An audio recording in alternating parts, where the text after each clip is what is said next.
Spring training games are finally underway. Baseball is almost fully back. So what have we learned from these first few games from your Texas Rangers? All that and more on this episode of Locked On Rangers. Let's get into it.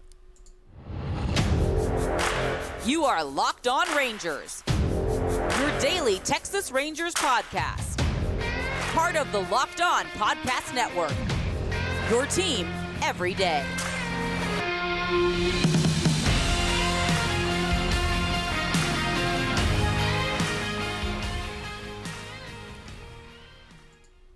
You are locked onto the Texas Rangers. I'm Bryce Paddock, a cripplingly addicted Texas Rangers fan since 2010, the founder and host for all 4 seasons of this Locked On Rangers podcast. Thank y'all so much for making Locked On Rangers your first listen each and every day. If you're not already, you can follow me on Twitter at Bryce Paddock. You can follow the show at Locked On Rangers and subscribe on YouTube, where the best way you can help grow the show is to comment nearly any single thing below. I am finally back after missing the last, basically been out since Thursday. Missed Friday's episode. Unfortunately, wish I could have gotten an episode to y'all over the weekend. Thankfully, Sully came in clutch yesterday with a pinch hit appearance. I did not ask him to do that. I did not force him to do that after our little bout of a slight disagreement about the Rangers signing deGrom and some other things. A really fun episode, bantering back and forth with him, and just a really, really genuinely kind human being. I have been out with strep, so not exactly the best thing to fight through when you're a podcaster.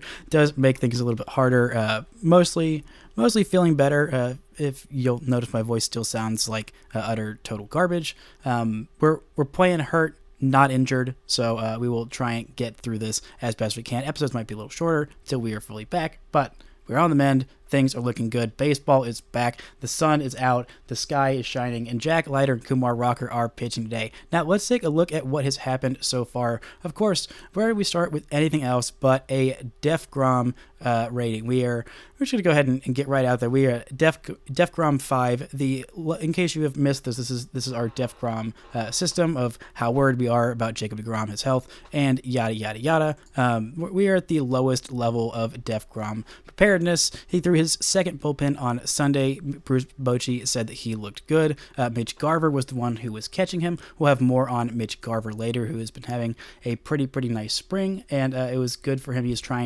Garver is trying to catch all of the Rangers' new pitchers before they get to opening day. He has already caught the most important one, so I think he has caught Eovaldi as well. He'll get around to all of the new guys whenever he can, but definitely good to check that box out from under him. And Bruce Bochy was confirming, like he did after the last bullpen, that if everything keeps going deGrom's way, then he is going to be healthy for opening day. So we are at the lowest level of deGrom.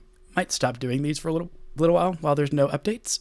But it's always nice to have a little update and a little drama, not too much drama, but a little bit of fun to start these off. So we are 4 games into the spring. Of course, everything that matters is just the stats. You gotta care about the wins and losses. That's all that matters in spring training, right?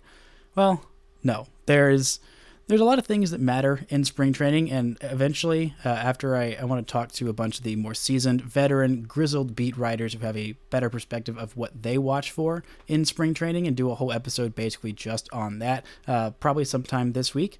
But for right now, I'll just let y'all know about the things that I care about in spring training. Number one, pitchers. Those are the players that I'm watching by far the most, as opposed to position players. I have seen so many hot springs from so many hitters. I have been fooled so many times by Rougned Odor, specifically. Mainly Rougned Odor. A couple of times by Ronald Guzman, into believing, oh no, everything's different. Everything's changed. When things were not changed or better, they were just, oh, look, this guy did really well. When pitchers were not focused on getting him out, they were just focused on their stuff. And that's the whole thing. That's the entire thing with spring training. If you are new to baseball or spring training, or just caring about spring training at all, you don't always miss a whole lot. Spring training is a weird, wonderful, beautiful, kind of pointless, but in a great, very fun baseball way kind of time.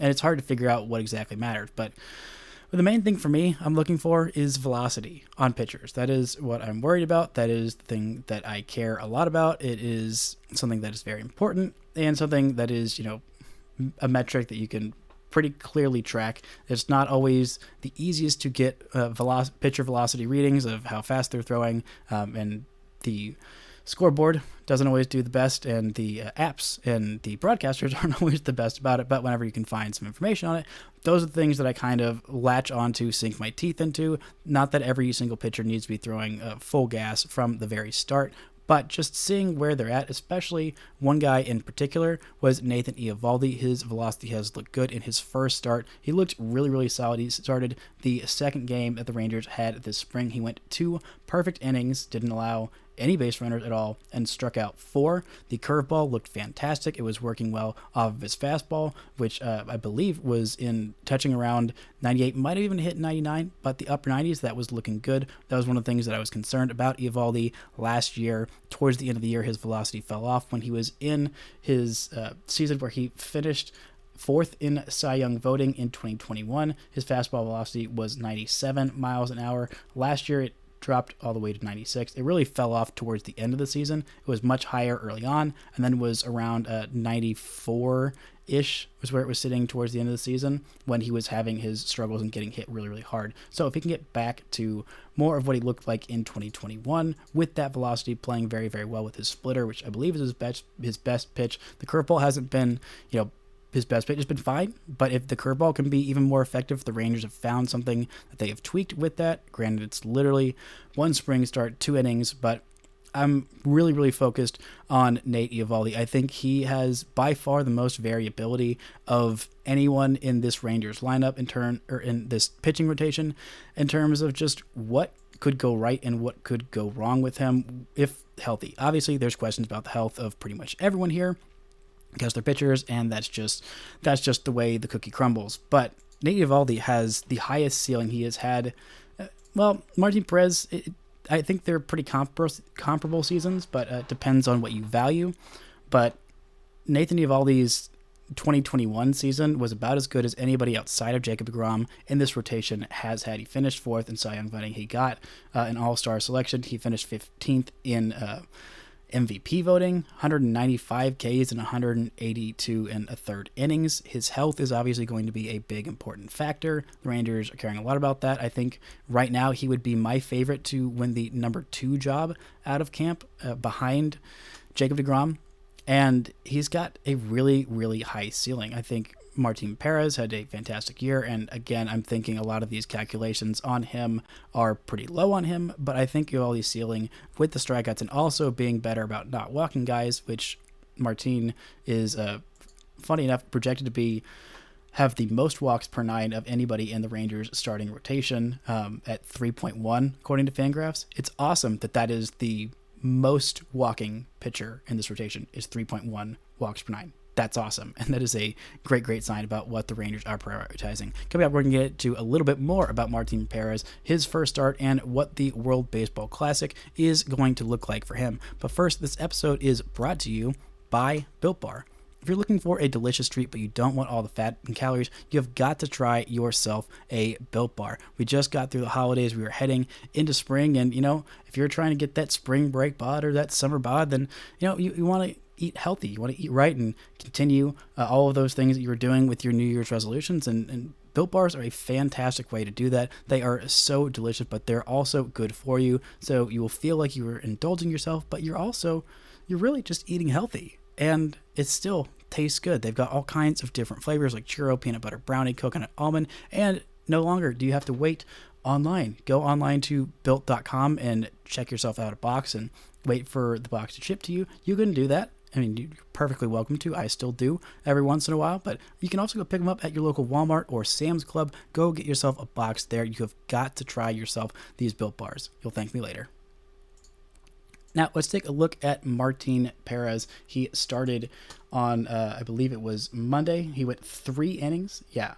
No, it was Monday. Yesterday. Today's Tuesday. Okay. I definitely know what day it is. Definitely not sleep deprived and still groggy from the sickness, but we are powering through it. And Martin, through his first spring training game for the Rangers this year, looked really, really solid in 3 innings through those 3 innings, got 1 strikeout, didn't allow a walk, only allowed 1 run, which was in the 3rd inning, had 2 perfect innings. But in these last couple of games, I forget exactly where the stadium is, but I know that the Reds and the Cleveland Guardians both share a stadium in some city in Arizona, and the Rangers just absolutely destroy them in it every single spring, without fail. The last 2 games, the Rangers have scored 13 runs apiece, both in that stadium. Last year, I believe they scored 25 or 26 runs in some random spring game against the Guardians, and it's just something about that stadium where the Rangers just absolutely crush it. I mean, it took so long. There's these fun little weird rules that are only enacted for spring training that are not enacted during the regular season, where if a pitcher throws past what someone is comfortable, whatever a manager is comfortable with for their pitch count in the inning, they can be substituted out, bring in somebody else, and then get back on the mound to start the next inning, which happened twice for the guy the Rangers were facing because they were absolutely clobbering him. They won 13-2 in Monday's game, 13-4 against the Guardians. So shouts to the Jeffs in Ohio for getting absolutely rocked in a meaningless spring training game. The Rangers, well, I know the Rangers will be much better than the Reds, but maybe they'll even be better than the Guardians. Yeah, that's right, other Jeff. We're coming for you as well. But the most important thing was that Martin Perez looked like himself. The Rangers got some pretty solid outings from Jose Leclerc, from Brock Burke as well. Both those guys threw scoreless innings there. And I believe Monday's game, yes, that was the game where Mitch Garver was catching. And that is notable because it has been a hot minute, the hottest of minutes since Mitch Garver has caught a game, be it spring training or otherwise. The last time that he caught a game was May 8th, 295 days before, and he also happened to go yard. Mitch Garver is such an important piece for this Rangers team. But before we get off of Martin Perez, looked great, a lot of ground balls, looked like himself. Bruce Bochy did mention that he is going to probably get 1 more start, Martinez, before he heads out to the World Baseball Classic. Something he is the only Ranger that is going to be. Actually, Leclerc is also participating, but those 2 are the only Rangers who are participating, not Nathan Eovaldi, which it's a bummer for America, but good for the Rangers and good for Rangers fans. These players are getting more used to these pitch clocks. There's been a lot of grumbling and complaining. I'm probably saving that for another episode because Evan Grant literally just did a whole thing on it like yesterday, and I don't want to steal his thunder, but we probably have pretty similar thoughts of the pitch clock is good. Everyone get over it. You'll be fine. You'll forget about it in a month.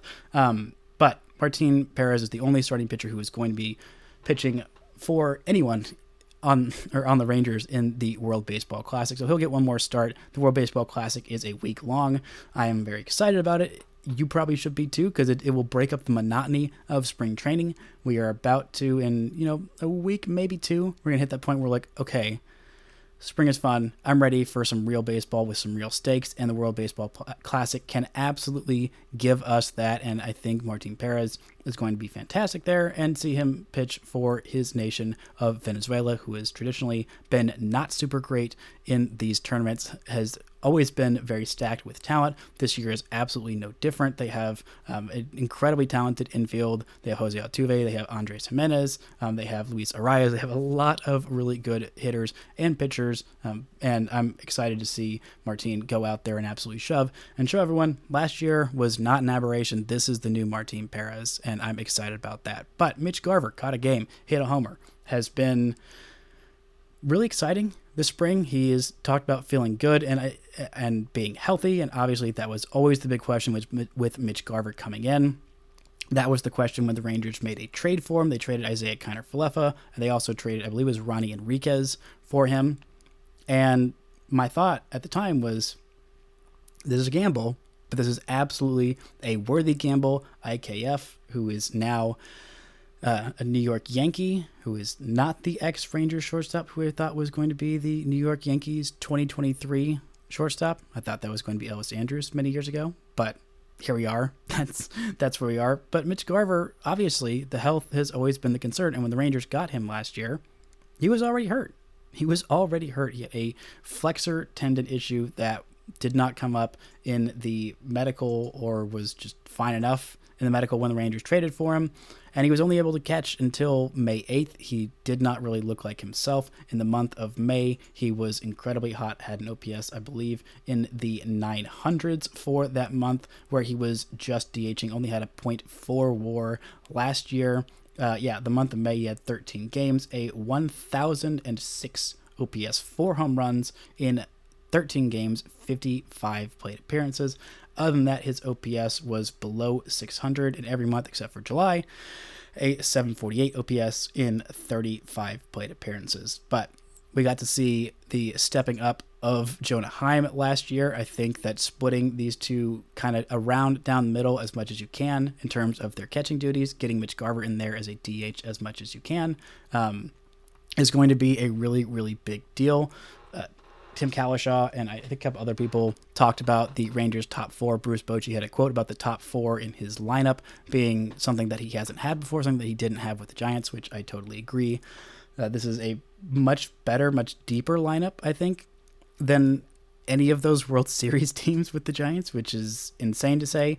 Granted, the Rangers don't have multiple Cy Young winners on their staff, and just Mr. Insane October and Madison Bumgarner.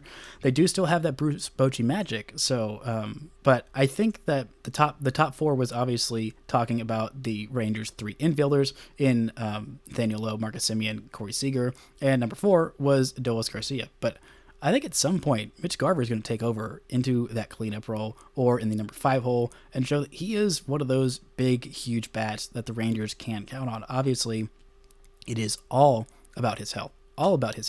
But when he is healthy, he is absolutely ridiculously dynamic. He won a Silver Slugger, like I've said, probably 18,000 times since the Rangers traded for him. He had 31 home runs in 93 games with the Twins in 2019. 93 games, 31 dingers. The guy has got absolutely light tower power. He is a legitimate catcher, and he is an incredibly valuable player, someone who I had my eye on ever since that 2019 season, was thinking, maybe he is a little injury prone. The Rangers can get him for a steal. I think that's absolutely worth it, because catchers who have power like this, who have offensive potential like this, do not grow on trees. They are very, very difficult to find. And if the Rangers can keep him healthy, if he at least goes into the season being healthy, you have a much better chance of doing that than if he comes into the season and is already not able to catch or play the field by the 8th of May. And I think that the Rangers are in a good position there. He is feeling healthy. He's feeling lit, light, 2 a.m. summer night. That's the end of that lyric that I think applies to Mitch Garver. But it is, I think, a huge underrated factor in this Rangers lineup. Obviously, Nathaniel Lowe made a huge jump, and people, I don't think, realize the outside of baseball or outside of the Rangers more specifically. Like, they could see the Silver Slugger that Lowe won and thought, oh, okay, that's kind of weird. Interesting. That's cool that he did that. I'm not going to think anything else of it other than Vladdy Jr. had a down year, and so they gave it to someone else who was having a nice little year, who's probably never going to have it again. Wrong. I think Nathaniel Lowe's improvement last year was completely legitimate, completely earned. He was one of the best offensive first basemen in baseball. In case you forgot, first base is the position where it is literally all about offense. He has slimmed down just a little bit, I think, in spring training, but I'm not really worried about him not being able to tap into that raw power that he's had, because his raw power has always been insanely good, and it was just about accessing that in games. I was very critical of Nathaniel Lowe trade. There were a couple moves last year that were probably the Rangers' 2 biggest bright spots that I was just dead wrong about. Just absolutely dead wrong about. 2 lefties, one named Martin Perez, and one named Nathan Lowe. Actually, I'd never heard him called Nathan. I think it's just Nate or Nathaniel. He said doesn't care, but I'm still probably by default going to call him Nathaniel just to please his mother, who likes calling him Nathaniel. Anyway, but Nathaniel Lowe is one of the better hitters in all of baseball.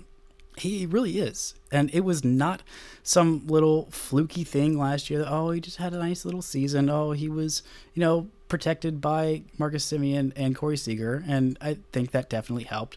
But, towards the back half of the year, he was absolutely electric. He was one of the best hitters in baseball in the month of August. He probably should have won Player of the Month. Had a 1,098, nearly an 1,100 OPS for that entire month. His batting average that month, 389. His on-base, 450. He slugged nearly 650 that month. He was absolutely electric. Had at least 5 home runs or more, 5 or 7 specifically home runs. One of those two from the months of June till the end of the season. That is combining September and October. You had 5 in 33 games there, 7 in August, and 7 in May. Only had 3 home runs heading into that month of June, but he really turned it on last year. In the second half, he was a 300 hitter, one of the very few. He also tapped into his power. He is going to be protected by very good hitters ahead of him. I think that this Rangers lineup does not get enough credit for how good it was last year because this team was so bad. Part of their Pythagorean record last year being much better than their actual record is because the starting pitching was just not quite up to snuff. Their actual record was 68-94. Pythagorean record, which in case you don't know, is the expected wins and loss record based on the number of runs scored and the number of runs allowed. The Rangers were minus 36? Yes, I think that's right. Minus 36 on their run differential. So that their expected win-loss record was about a 77 win team, 77 and 85, which is, I'm not doing that math, 9 games, I think. Sorry, recovering from sickness and also trying to do math. That's a bad combination for me, even when healthy. That is a struggle. But I think that is a big reason why adding these free agent pitchers, vastly improving the starting lineup, is just such a big difference maker, and why people don't see that this Rangers team is going to be significantly better. Their record in games started by their 2 most competent pitchers in John Gray and Martin Perez last year was excellent. They were a very good team. I think the bullpen's getting a little bit more hate than it should because it was overworked, because that is the ripple effect of not having starting pitchers who can go more than 4 or 5 innings in a start. You start to use your guys too much and they get worn out. But this team is in a very good place. I'm excited to see what Jack Leiter and Kumar Rocker can do. I think sometime in the middle innings, I'll end up recording an episode either late tonight or tomorrow morning talking about those two and the other prospects in camp and looking a little bit more at these box scores and just in depth and figuring out what the heck matters in spring training games. What matters is that baseball is back. Thank y'all so much for listening and subscribing. Probably gonna keep these episodes a little bit shorter until the voice fully recovers, but I am glad to be back watching actual baseball, listening to baseball on the radio. Go listen to some baseball on the radio. Take your dog for a walk, or yourself for a walk, or your cat, Velociraptor, whatever pet you have, go enjoy it because baseball is finally back. Thank you all so much for making Locked On Rangers your first listen today. Now, for your second listen, go check out Locked On Fantasy Baseball. That's right, it is back. Win your league by listening to Matt and Dom every day as they bring you the best fantasy draft strategies. Find Locked On Fantasy Baseball wherever you get your podcast and on YouTube, part of the Locked On Podcast Network, your team every day. Thank y'all so much, and until next time, don't forget to enjoy baseball.